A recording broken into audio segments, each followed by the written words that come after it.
Today's video was inspired by a question I got from a viewer last week about using their XS sights, night sights.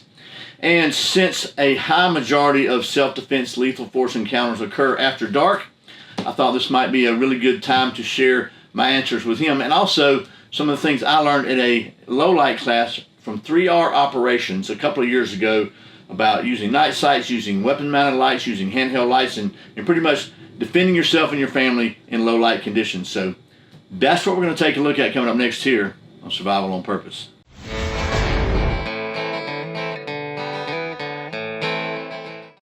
Welcome back to Survival on Purpose. My name is Brian. Thanks for joining me for another video where today we're going to talk about low light self-defense with a firearm, specifically concerning using night sights, what night sights are. We'll talk all about night sights and maybe using them with other lights. But first, today's words of wisdom from the Bible. Today's wisdom is from Proverbs 23 verse 12 in the NLT. I thought it was especially applicable since we're going to be talking about some things I learned in a training class. But here it is anyway. Commit yourself to instruction. Listen carefully to words of knowledge.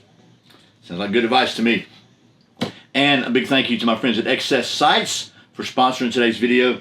XS Sights make the only sights I trust my life to on any pistol I carry to protect myself and my family. I have been an XS Sights customer literally for years before they became a sponsor, which is the kind of sponsor I like, somebody that I really trust my life to their products. They are 100% made in the USA. They are the fastest sights in any light, and they're just a bunch of good folks out there. They've got excellent sights.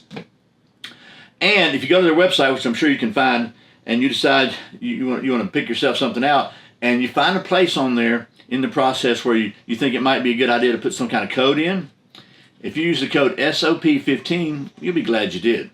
So thanks again to XS Sights for sponsoring today's video. Now, as I said, today's video was kind of inspired by a question from a viewer about a week ago concerning XS Sights and using them with a light, with a weapon-mounted light like this one here.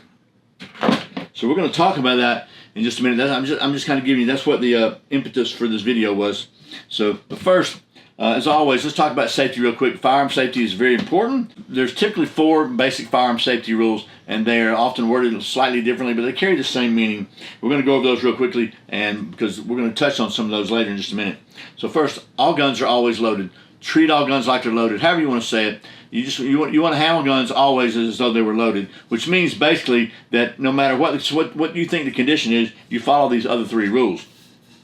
Rule number 2 is never let the muzzle, the part where the bullet comes out, cover or point at anything that you're not willing to destroy. Number 3 is keep your finger off the trigger until your sights are on target, and number 4 is always be sure of your target. So if you follow those safety rules, you're not going to have a problem. So let's talk about what specifically at least one of those safety rules that I think are applicable for today's teaching, so to speak, and that is the purpose of night sights. What is the purpose of night sights? Well, first, what are night sights? So typically night sights are sights which contain little vials of tritium. Let me see if I can get you a close-up on one of these and you can kind of see it. These are the XS Sights DXT2s. So hopefully we can get a focus here without me putting my hands in front of the muzzle. So you can see that the front sight has got a photoluminescent ring which glows in the dark because it has light, but also has a little dot in the middle that's going to glow all the time.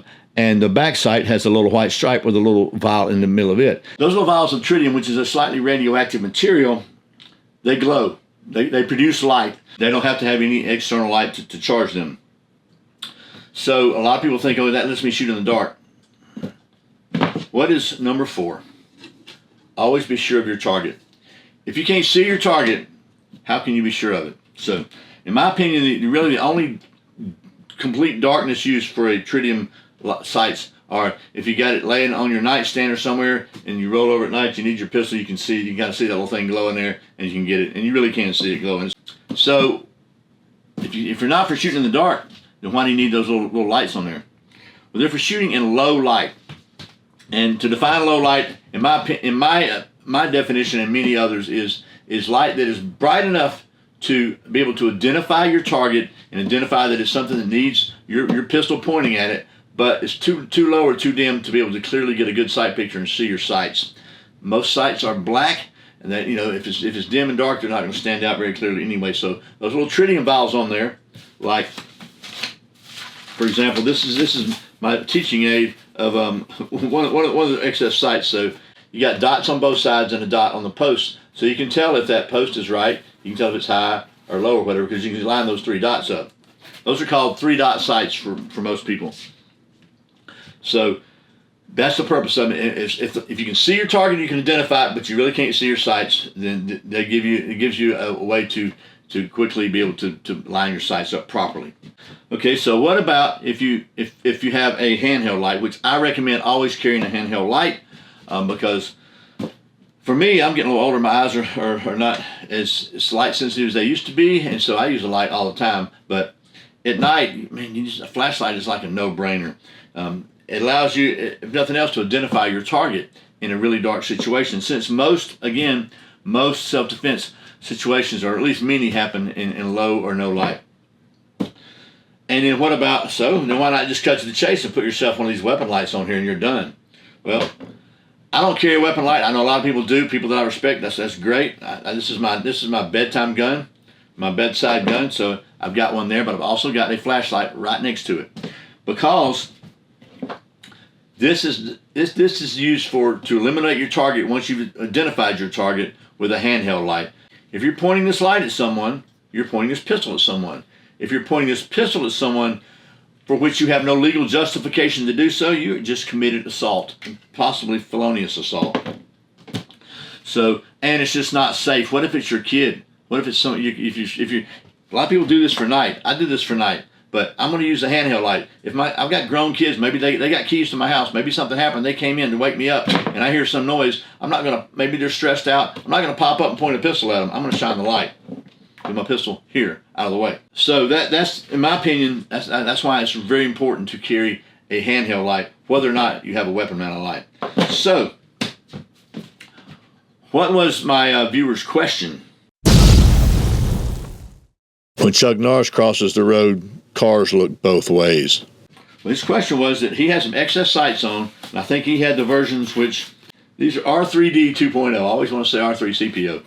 But anyway, so he got 3 dots. His question was that he has a weapon-mounted light. When he shines his weapon-mounted light, he can no longer see the tritium glowing in those dots. And that's fine. That's right. That's exactly right, because once you've got light out there on the target, your eyes are going to be focused on that light. You're probably not going to see this tritium, because it doesn't matter. It's just like in the daylight at that point. What you're looking for is a sight picture. So you're looking for a sight picture could look just like, we'll take the dots off. This would be what your sight picture looks like, because you're going to see the silhouette. I learned that in the class. You got a bright light shining out there. You hold your pistol up against it. You can see that silhouette of those sights extremely bright.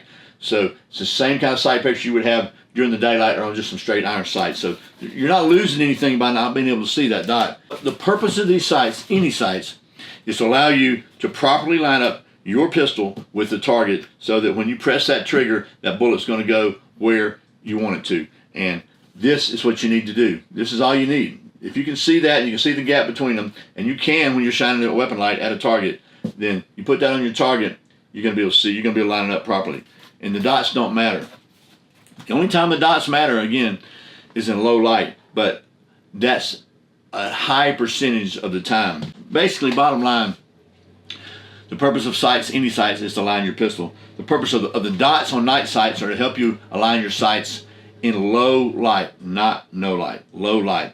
So that being said, I have had a few questions about, like, how do you shoot these excess sights? Are the excess sights, because I'm a proponent of excess sights, are they as accurate? So let me just address that.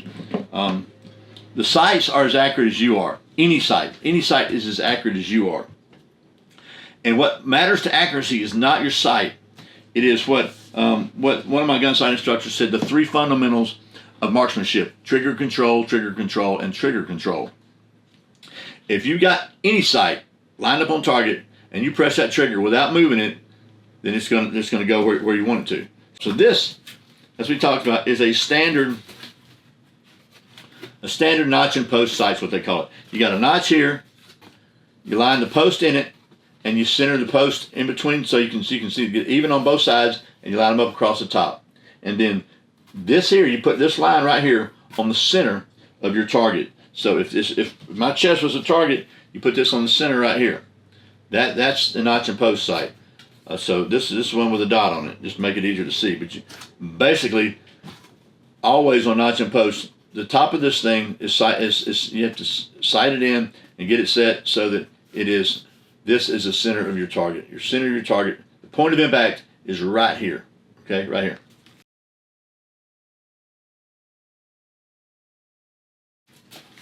You know, if you've been watching, I prefer the XS Sights Big Dots or the DXT2s or DXT2 Pros even on most of my concealed carry handguns. I've got some different ones on them, but this is the sight picture of a big dot. You got a dot here. You got a very shallow V here. This is called an express sight, and these were popularized by big game hunters in Africa who are hunting things that will eat them and kill them, and so they're charging them. They don't have time to be trying to line up this and that, make sure this is all right, and get this lined up and everything. It is faster. They discovered it's faster to just dot the eye.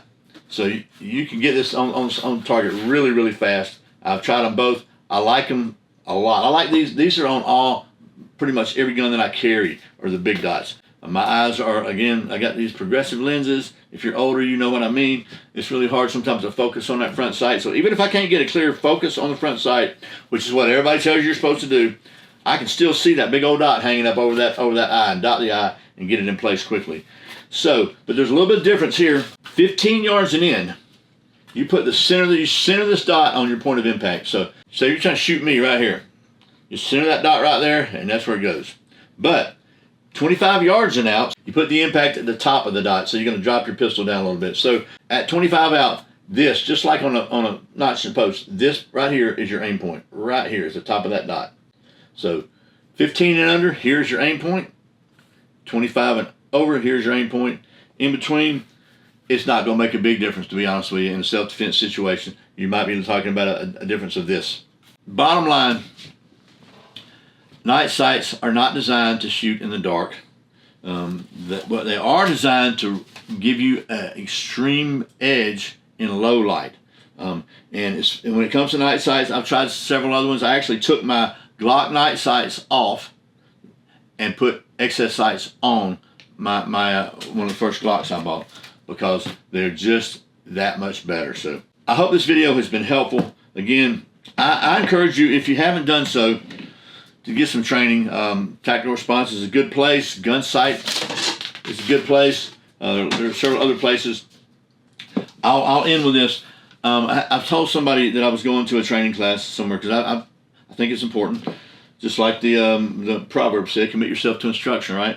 That and this guy's like, why you need training? Why you need to go to a class? I've been shooting all my life. Well, I had been too, but I came to realize that I had maybe a false sense of confidence as far as my competence goes in a self-defense shooting situation, because it is not the same thing as going to the range. It's not the same thing as hunting.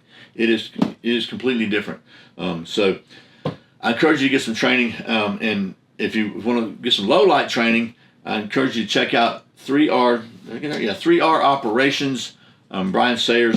You can go to Facebook and check 3R Operations, and you can send him a message. He didn't really advertise. Anyway, that's it. I really sincerely appreciate you watching Survival on Purpose. Thanks again to the folks at XS Sights for sponsoring today's video. I'm telling you, they are absolutely the only sights I trust my life to. And I really sincerely appreciate you watching Survival on Purpose. Remember, survival is not an accident, so be prepared. I'll see you next time.